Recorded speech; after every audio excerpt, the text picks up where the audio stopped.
As your morning alarm blares, you mutter to yourself, "Why did I set it so early?" While brushing your teeth, you think, "I need a haircut." Unless, rushing out the front door, you reach for your keys and realize they're not there. Frustrated, you shout, "I can't do anything right!" just in time to notice your neighbor. Being caught talking to yourself can feel embarrassing, and some people even stigmatize this behavior as a sign of mental instability. But decades of psychology research show that talking to yourself is completely normal. In fact, most, if not all of us, engage in some form of self-talk every single day. So, why do we talk to ourselves? And does what we say matter? Self-talk refers to the narration inside your head, sometimes called inner speech. It differs from mental imagery or recalling facts and figures. Specifically, psychologists define self-talk as verbalized thoughts directed toward yourself or some facet of your life.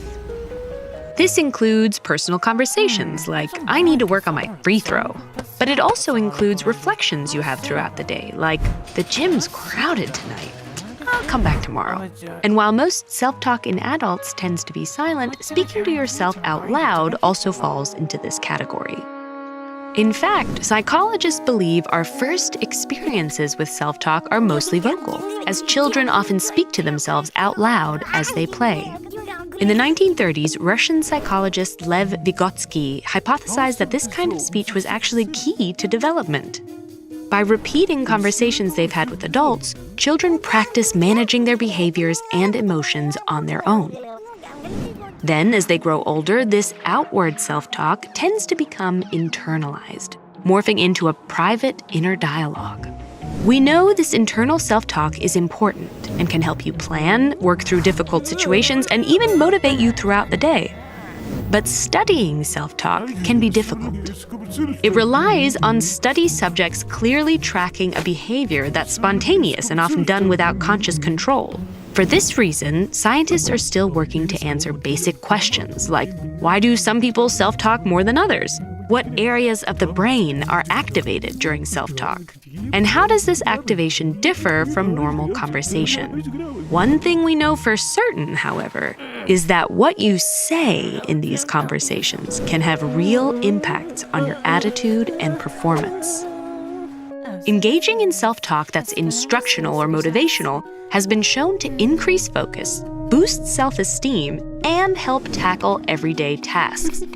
For example, one study of collegiate tennis players found that incorporating instructional self-talk into practice increased their concentration and accuracy. And just as chatting to a friend can help decrease stress, speaking directly to yourself may also help you regulate your emotions. Distanced self-talk is when you talk to yourself, as if in conversation with another person.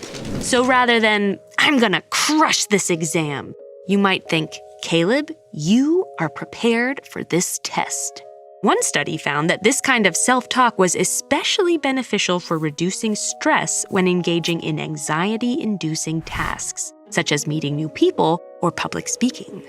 But where positive self-talk can help you, negative self-talk can harm you. Most people are critical of themselves occasionally, but when this behavior gets too frequent or excessively negative, it can become toxic. High levels of negative self-talk are often predictive of anxiety in children and adults. And those who constantly blame themselves for their problems and ruminate on those situations typically experience more intense feelings of depression. Today, there's a field of psychological treatment called cognitive behavioral therapy, or CBT, which is partially focused on regulating the tone of self-talk. Cognitive behavioral therapists often teach strategies to identify cycles of negative thoughts and replace them with neutral or more compassionate reflections. Over time, these tools can improve one's mental health. So the next time you find yourself chatting with yourself, remember to be kind. That inner voice is a partner you'll be talking to for many years to come. Do you ever have trouble concentrating on and completing tasks? Learn more about the relationship between self-talk and procrastination with this video. Or for more actionable, science-based advice on how to build strengths of heart, mind, and will, visit ed.ted.com/buildcharacter.